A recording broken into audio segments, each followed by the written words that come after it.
दो विवाह की कथा होती थी। भगवान से जो रुक्मिणी से भगवान का विवाह हुआ, उससे एक पुत्र हुआ, उसका नाम हुआ प्रद्युम्न। एक बार क्या हुआ, और ये प्रद्युम्न को जैसे संबरासुर ने को पता चला जो है भगवान कृष्ण के पुत्र हुआ है, तैसे संबरासुर उठा करके लेकर चला गया प्रद्युम्न जी को, और प्रद्युम्न को नदी में डाल दिया। संक्षेप में वर्णन करते हुए चलते हैं, कथा बड़ी विस्तार है। और उसके बाद जो है उसे एक मछली निकल गई, और जब मछली निकल गई तो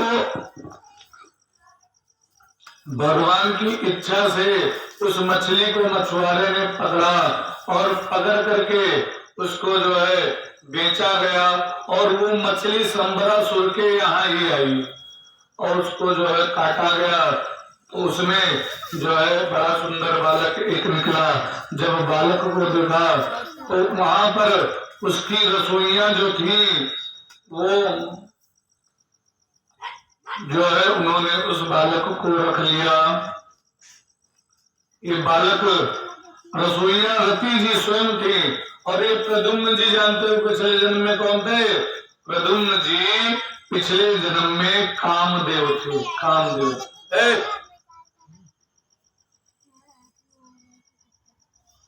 प्रद्युम्न जी पिछले जन्म में कामदेव थे। और तो कामदेव जी एक बार क्या हुआ, एक बार भगवान भोलेनाथ जी तपस्या में संलग्न थे। एक दैत्य हुआ, संक्षेप में कथा, एक दैत्य हुआ जो है तारका असुर। तो तारका असुर ने वरदान मांगा कि मैं मरूं तो केवल भगवान भोलेनाथ के पुत्र से ही। तो तारकासुर को, और भगवान भोलेनाथ का विवाह हुआ नहीं, वो समाधि में थे, तो उनको जगाए कौन समाधि से? तो सब लोगों ने बड़ी कोशिश की, भगवान जो है समाधि से नहीं जगे। जब भगवान समाधि से नहीं जगे भोलेनाथ, तो कामदेव जी को भेजा गया समाधि में कि जाओ, और जाकर के कामदेव जी से कहा तुम जाकर के भगवान को जगाओ। इंद्रादि देवता ने कहा, तो भगवान भोलेनाथ के पास आया कामदेव, आम के पेड़ पर बैठ गया। और सौरव पल्लव मदन बिलोका, गोस्वामी बाबा ने लिखा कि उसमें बैठ करके उसने जो है भगवान भोलेनाथ के ऊपर बाण का प्रहार कर दिया कामदेव ने। कामदेव के 5 बाण है, रूप रस गंध स्पर्श। तो इन 5 बाणों का प्रहार कर दिया भगवान भोलेनाथ। उन 5 बाण लगे, तो उसके बाद भगवान भोलेनाथ की जब समाधि खुली, तैसे देखा कामदेव को, तीसरा नेत्र भगवान भोलेनाथ का खुला, और कामदेव जल करके उसी में भस्म हो गया। तब सेवती सर नयनो धारा, सुमिरत काम भयो जर छारा, देखत काम भयो जर छारा। कामदेव जल करके भस्म हो गया। तब माता रति रोने लगी। कामदेव की जो पत्नी थी भगवान भोलेनाथ के पास आई, कहा प्रभु मेरा क्या अपराध है, मुझे आपने क्यों विधवा बना दिया? देवताओं ने कहा था तब आपको समाधि से जगाया गया, लेकिन मेरा इसमें क्या दोष था? हमारे पति का क्या दोष था? हमारे पति ने तो दूसरे के कहने पर किया था, तो हमारे पति को आपने जला करके भस्म कर दिया। तब भगवान भोलेनाथ ने आशीर्वाद दिया, कहा हे रति जाओ, जब भगवान कृष्ण अवतार लेंगे द्वापर में, जब यदुवंश कृष्ण अवतारा, जब अवतार धारण करेंगे तब कृष्ण तनय हुई है पति तोरा। जो कृष्ण का पुत्र होगा प्रद्युम्न, वही तुम्हारा पति होगा। और वही तो कहा प्रभु मैं जाऊं कहाँ? कहा उस समय एक संबरासुर का नाम है, राक्षस होगा, उस राक्षस के यहाँ तुम जाना और जाकर के रसोइया संभालना। इस प्रकार से प्रद्युम्न जी, कामदेव जी प्रद्युम्न के रूप में आएंगे और उनको लालन पालन करके बड़ा करना। कामदेव जी वही प्रद्युम्न जी, कामदेव जी प्रद्युम्न के रूप में आए। और जब उसको मछली से निकाला गया तो भगवान ने बड़े प्रेम से उसको जो है माता रति ने बड़े प्रेम से उसको लालन पालन किया, बड़ा हुआ। जब युवा अवस्था में हुआ तो उसको सब कुछ सिखा दिया, संबरासुर से लड़ने की सारी विद्या सिखा दी। और सिखाने के बाद कहा इसको जो है तुम्हें जीतना है, मारना है, इस प्रकार तुम्हारा हरण हुआ है। और एक दिन बड़ा सुंदर श्रृंगार करके सोला पहुंच गई माता रति, तो वो बोलने लगी। कामदेव जी जो प्रद्युम्न जी थे उन्होंने कहा, और उनका जो है हाव भाव पत्नी की तरह था, तो कहा आप तो हमारी माता की माता है और आप 16 श्रृंगार करके हमारे से हाव भाव बिल्कुल पत्नी की तरह दिखा रहे हैं। ये प्रभु ये आपका माता मुझे समझ नहीं आया, आप क्या कर रहे हो, ये माता का धर्म नहीं है। तब माता रति ने बताया, कहा प्रभु आप मेरे पति हो, पिछले जन्म में आप मेरे पति थे, इस प्रकार भगवान भोलेनाथ ने आपको जला करके भस्म कर दिया था। पूरी जो है कथा बताई। उसके बाद कहा अब आपने भगवान कृष्ण के यहाँ अवतार धारण किया है, तब से मैं आपकी प्रतीक्षा कर रही हूँ और आज मेरी मनोकामना भगवान ने पूर्ण की। तो कहा तो ये संबरासुर कौन है? तो बताया, कहा ये संबरासुर कि तुम्हें मारना चाहता था, उसने तुम्हें मार दिया, इसकी दृष्टि में तुम मर चुके हो, लेकिन इस प्रकार तुम्हें बचाया गया, पूरा बताया। और माता रति ने पूरी विद्या सिखा दी थी कि कैसे संबरासुर से लड़ना है, इसके बारे में पूरा बता दिया था। तो संबरासुर को प्रद्युम्न जी ने हराया और प्रद्युम्न जी लेकर के पहुंच गए माता रति को अपने साथ में, उसको पत्नी बना लिया रति को, और लेकर के पहुंच गए कहा? द्वारिकापुरी में। और द्वारिकापुरी में जैसे देखा भगवान, लोगों ने प्रद्युम्न को तो कहा ये तो लग रहा है भगवान है, तो कहा नहीं नहीं, इसमें थोड़ा अंतर है, भगवान थोड़ा दूसरी तरह के हैं, भगवान इनसे ज्यादा सुंदर हैं, ये जो है भगवान नहीं, लेकिन लग रहे हैं उन्हीं के जैसे। होगा कोई ऐसे रुक्मिणी ने देखा कि ये तो मेरा पुत्र है, उनका उनके हृदय में वात्सल्य उमड़ आया और उन्होंने जैसे देखा रुक्मिणी ने जैसे हृदय से लगा लिया। बोले वृंदावन बिहारी लाल की। और भगवान के दूसरे ससुर हुए जानते हैं, एक तो विदर्भ देशपति के राजा भीष्मक हुए, रुक्मिणी के पिताजी भगवान के ससुर हुए राजा भीष्मक, दूसरे ससुर हुए भगवान के जामवंत, और तीसरे ससुर जो कल मणि की हम लोगों ने कथा श्रवण की थी, वो मणि जानते हो, वो मणि भगवान कृष्ण ने लेकर जाकर के सत्यजित को वापस दे दी। कहा तुम्हारे भाई ने पहनी हुई थी मणि, और तुम्हारे भाई को मैंने नहीं मारा, उसको सिंह ने मारा है, इस प्रकार से तुम्हारी मणि गायब हुई है। पूरा वृत्तांत बताया। तो उसके बाद सिंह को भालू ने मार डाला, जामवंत ने जामवंत को फिर मार करके उससे जो है मणि लेकर के आया उन लोगों की मणि। और मुझे क्षमा करना, ये कथा जो श्रवण करता है उसको भगवान जो है कभी चौथी का चंदा अगर देख ले तो श्यामंतक मणि की कथा श्रवण कर ली तो उसको उसका दोष नहीं लगता है, कलंक नहीं लगता है। इस प्रकार उसके बाद भगवान ने जैसे मणि वापस की तैसे जो है सत्यजित को बड़ा लज्जा हुई, क्योंकि उसके एक बेटी थी। उसने कहा प्रभु मैं मणि क्या करूंगा, मेरी एक बेटी है, उसका नाम है सत्यभामा, तो प्रभु उसके साथ में आप विवाह कर लो और मेरी बेटी को आप ले लो और ये मणि भी ले लो, मैं ये मणि क्या करूंगा। तो भगवान ने वो मणि जो है ले ली और विवाह कर लिया सत्यभामा के साथ में। भगवान ने जो है भगवान से आग्रह किया जब, तो भगवान ने विवाह कर लिया, और विवाह जब हुआ तो वो मणि उनको दहेज में दे दी। भगवान लेकर गया है, एक मणि दो जगह दहेज में मिली, एक तो जामवंत जी ने दहेज में वही मणि दी थी और फिर सत्ताजीत ने वही मणि भगवान को दहेज में दी। वही मणि जो है सत्ताजीत ने जो है भगवान को दहेज में दी और उसके बाद लेकर के आए भगवान और ला करके अपने यहाँ ये हुआ भगवान का तीसरा विवाह। और चौथा विवाह हुआ कालिंदी से जो सूर्य भगवान की पुत्री है और यमराज की बहन अर्थात वो स्वयं यमुना जी का अवतार मानी जाती है। कालिंदी एक बार भगवान कृष्ण और अर्जुन ये दोनों साथ साथ में जा रहे थे घूमते हुए, तब रास्ते में देखा एक कन्या तपस्या कर रही है। तो भगवान कृष्ण ने कहा, हे अर्जुन ये देखो मैं तो इसी धरा धाम पर हूँ, ये किस लिए तपस्या कर रही है, किसके लिए तपस्या कर रही है, जाकर के थोड़ा पूछो। अर्जुन गए, कहा देवी तुम किसके लिए तपस्या कर रही हो? तो कहा मैं भगवान श्री कृष्ण को पति के रूप में पाने के लिए तपस्या कर रही हूँ।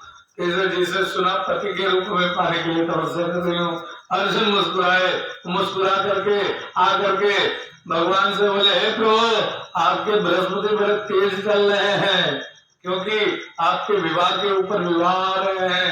तो आप क्या वो आपको ही पाने के लिए तपस्या कर रही है?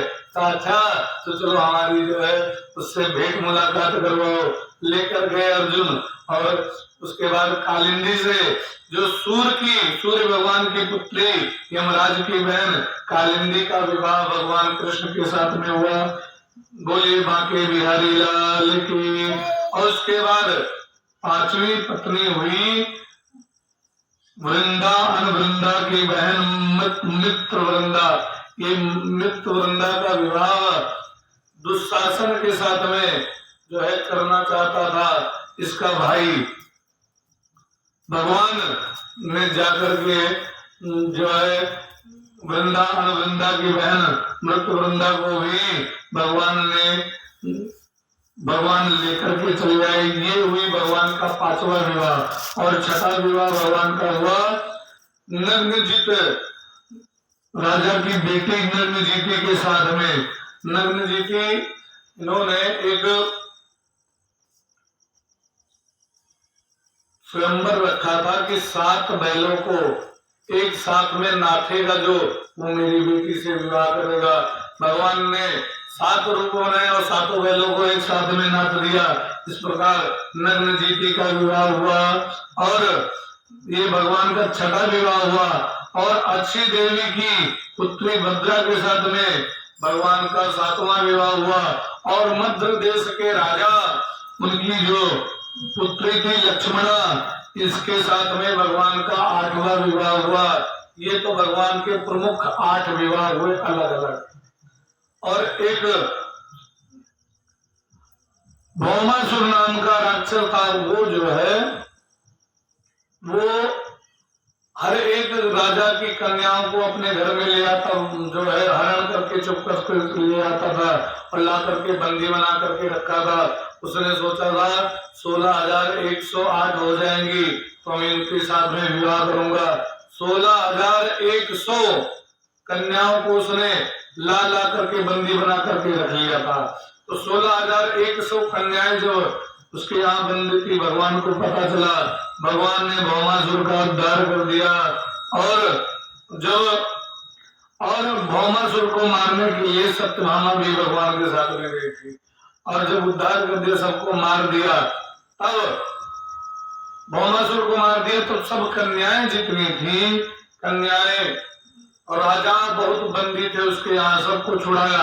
और कन्याओं को छुड़ाने के बाद हाथ जोड़ करके कन्याओं ने कहा, प्रभु आपने मुझे छुड़ा तो दिया है लेकिन मैं जाऊं कहाँ?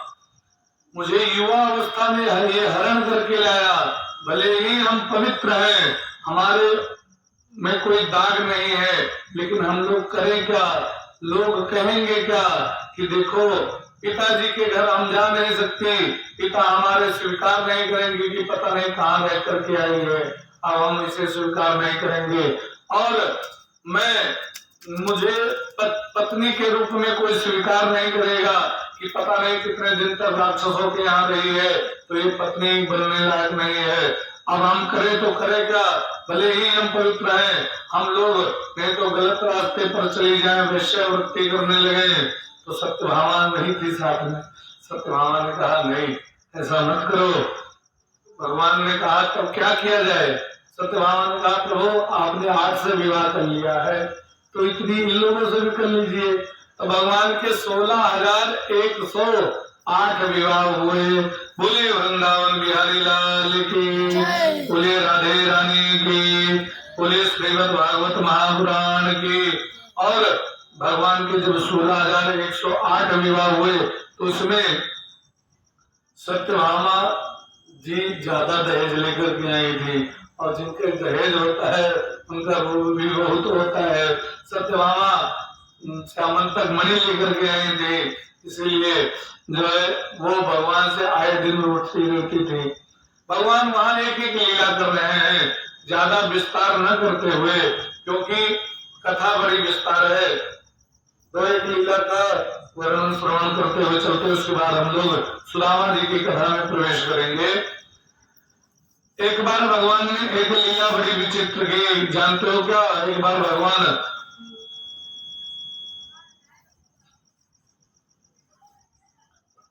सब राज्य कार्य करते हुए अचानक भगवान ने एक लीला की। अचानक पेट जो है पकड़ करके भगवान जोर जोर से चिल्लाने लगे, हाय मेरे पेट में बहुत जोर दर्द हो रहा है, मेरे पेट में बहुत जोर दर्द हो रहा है। तो सब लोगों ने कहा वैद्य बुलाओ, जल्दी वैद्य लेकर के आओ। और जितनी ये रानियां थी, सब रानियां कोशिश करके एक एक जो है जो जो जड़ी बूटी जानती थी लेकर के आई। भगवान ने कहा मेरे ऊपर किसी जड़ी बूटी का असर नहीं होगा। जैसे कल राधा रानी का हम लोगों ने श्रवण किया था, राधा रानी ने वैद्य से कहा बूटी सब झूठी गई, हमें बूटी कुछ भी नहीं समझ में आती है। तो ऐसे भगवान ने कहा मुझे बूटी नहीं समझ में आएगी। तो कहा मेरे भक्त, कोई भी मेरा भक्त अगर मुझे अपने चरणों को धुल करके, अपने पैर धुल करके अपना चरणामृत मुझे पिला दे तो मेरा पेट दर्द सही हो जाएगा। अब नारद जी भगवान के मन, नारद जी पहुंच गए, और भगवान जो मन में चाहते हैं नारद जी वही करते हैं। भगवान का मन नारद जी है। नारद जी ने सभी देवियों से कहा, जितनी रानियां थी तुम दे दो भगवान को अपने चरणों को धुल करके वो जल दे दो, पी ले। परात में अपने चरण धुलो और वो दे दो, भगवान पी ले। कहा नहीं, अरे हम भगवान को और चरणामृत अपना दे दे, हमें नरक में थोड़ा न जाना है, हम भगवान को चरणामृत नहीं देंगे। सब लोगों ने कहा और सबसे कहा, सब लोगों ने मना कर दिया। तो किसी ने कहा, रुक्मणी जी ने कहा नारद जी आप भी तो भगवान के भक्त हो, आप दे दो। कहा ना मेरे हिम्मत नहीं है, मैं भी नहीं दे सकता। तो कहा तब भगवान से कहा प्रभु कोई मानने के लिए तैयार नहीं है। तो भगवान ने कहा सुनो, जाओ चले जाओ, यमुना के किनारे राधा जी बैठी हुई हैं, उनसे कहोगे तो वो अपने चरणामृत मुझे दे देंगे। राधा जी के पास पहुंच गए नारद जी, और नारद जी ने कहा राधा जी से कि महामाई आप कहा। नारद जी को देख करके राधा जी ने प्रणाम किया, नारद जी ने भी प्रणाम किया। कहा क्या हुआ, सब कुशल मंगल है, भगवान कृष्ण मेरा कैसा है, ठीक है, सुखी है? कहा नहीं। तो कहा क्या हुआ मेरे कृष्ण को? कहा उसके पेट में बहुत जोर दर्द हो रहा है। कहा पेट में दर्द हो रहा है तो इसको जो है वैद्य को नहीं दिखाया? कहा वैद्य नहीं चाहिए। तो कहा तब? कहा कह रहे हैं कि वो मुझे कोई मेरा भक्त मुझे चरणामृत दे दे तो मैं उसके चरणामृत को पी करके उसके बाद में मेरा पेट सही हो जाएगा। तो कहा तो चरणामृत नहीं मिला? कहा नहीं। उन्होंने कहा आपका चरणामृत लेने के लिए राधा जी ने कहा विलंब मत करो, कहो तो मैं चरण अपने काट के दे दूं, लेकर के जाना, वही धुल करके पी लेना, नहीं तो फिर जो है फटाफट बात लाओ, मैं चरण धुल करके चरणामृत दे देती हूँ, नहीं तो चरण मेरे काट ले जाओ, मेरे कन्हैया को कोई कष्ट नहीं होना चाहिए। इसे जो है जिसे इतना कहा, इसे जो है भगवान नारद जी तुरंत पात्र लेकर के आए, जमुना जी से जल लिया, चरण धुल करके चरणामृत लेकर के आए भगवान के पास में, और भगवान ने पिया, और पी करके जो है उसके बाद पेट से हो गया। तो भगवान की ये लीला थी। तो देखो तुम लोग डरती थी, इसीलिए कहते हैं, रुक्मणी से कहा इसीलिए मैं राधा जी से विशेष प्रेम करता हूँ, क्योंकि तुम लोगों को ये डर था मैं भगवान को चरणामृत दे दूंगी तो नरक में जाऊंगी या स्वर्ग में, इसका डर था। लेकिन नारद जी से पूछो क्या बोला था राधा जी ने, आपने कुछ बोला नहीं इसके बारे में, कहा भगवान को चरणामृत दोगी तो वो नरक में आप जाओगी। तो राधा ने कहा क्या नारद जी से जानते हो, नारद जी ने बताया रुक्मणी को, राधा जी ये बोली कि स्वर्ग में जाना पड़े चाहे नरक में जाना पड़े चाहे जहां जाना पड़े मुझे उससे कोई दिक्कत नहीं, लेकिन मेरा कन्हैया सही रहना चाहिए, मेरा कन्हैया ठीक रहे, इसके लिए मेरा मेरे पैर का चरणामृत चरण का ले जाओ। भगवान ने उसे पान कर लिया, भगवान सही हो गए। तो रुक्मणी जी समझ गई सही है प्रभु, आपसे अनन्य प्रेम है राधा जी का, पत्नी भले ही नहीं बनी भगवान कृष्ण की, लेकिन प्रेम जब तक भगवान थे ये दोनों लोग धराधाम पर, तब तक दूसरों एक दूसरे से अनन्य प्रेम था।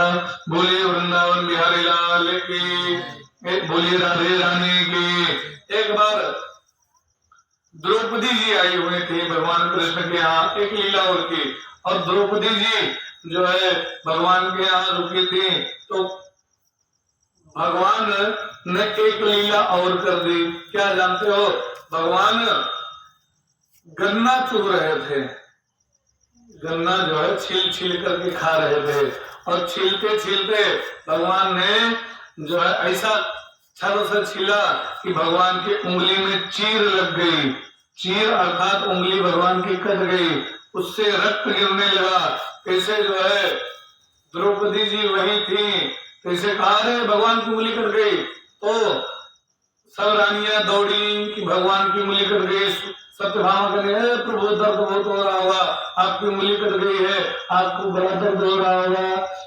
तो लिखा एक संत ने, बड़े हमारे पूजनीय संत हैं, संत जी ने लिखा कि शोक सत्यभामा कियो और रुक्मणी रोई धाये, रुक्मणी जी रोने लगे प्रभु आपकी उंगली कट गई, और बांधन को पट खोजती पटरानी अकुलाए, उनको जो है उंगली पर कपड़ा बांधने के लिए खोजने लगी, कोई पुराना कपड़ा मिल जाए मैं भगवान की उंगली पर बांध दूं।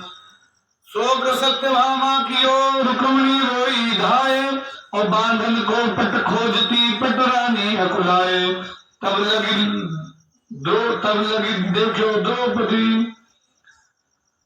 जब यदुवीर उंगली बांधन को तुरंत चीरो अपनो चीर। तब तक द्रौपदी ने देखा, अरे तुरंत द्रौपदी ने अपना जो है नई साड़ी थी एकदम बिल्कुल एक नंबर की वीआईपी बनारसी साड़ी तुरंत फाड़ दिया, और फाड़ करके भगवान की उंगली में बांध दिया। उंगली बांधन को तुरंत चीरो अपनो चीर। भगवान ने कहा हे द्रौपदी ये नई साड़ी थी एकदम तुम्हारी, और लग रहा है अभी जल्दी पहनी थी, तुमने फाड़ डाली भगवान मेरी उंगली में बांधने के लिए। कोई पुराना कपड़ा बन जाता, किसी और रानी ने साड़ी नहीं फाड़ी, तुमने क्यों फाड़ डाली? तो रुक्मणी जो द्रौपदी जी ने कहा प्रभु क्या कहा, प्यारे घनश्याम जो काम आवे आपके काढ़ दून सो को, ये तो रेशम के धागे हैं। एक कन्हैया जो तुम्हारे काम आए तो ये जितनी मेरी नसें हैं इन नसों को निकाल करके आपको दे दूं जो आपके काम आ जाए, ये तो फिलहाल रेशम के धागे हैं। तो कहा और ये धागे हैं साधारण, इनका कौन मोल करे। न दुल्हा दुल्हन के जोड़े हैं, न दुल्हा के पागे हैं, न दुल्हन के कोनो जोड़ा हुआ है कि दुल्हन के जोड़ा फाटक न चाहिए, साधारण धागा है। न दुल्हन के जोड़ा है, न दुल्हा के पागे हैं, और ये भी नहीं कि दुल्हे के पगड़ी के ये धागे हों, साधारण धागे हैं, इनका कौन मोल करे। और तो कहा, तो फिर भगवान ने कहा तब भी नई साड़ी नहीं फाड़नी चाहिए थी तुम्हें। तो फिर द्रौपदी जी बोली, कहा प्रभु चीर देख के अधीर, चीर जानते हो किसको कहते हैं? एक चीर तो ये साड़ी को चीर कहा। यहाँ जो है कौन सा अलंकार लगता है जानते हो? जब एक ही शब्द के दो अर्थ निकलते हैं, यमक, यमक अलंकार लगता है।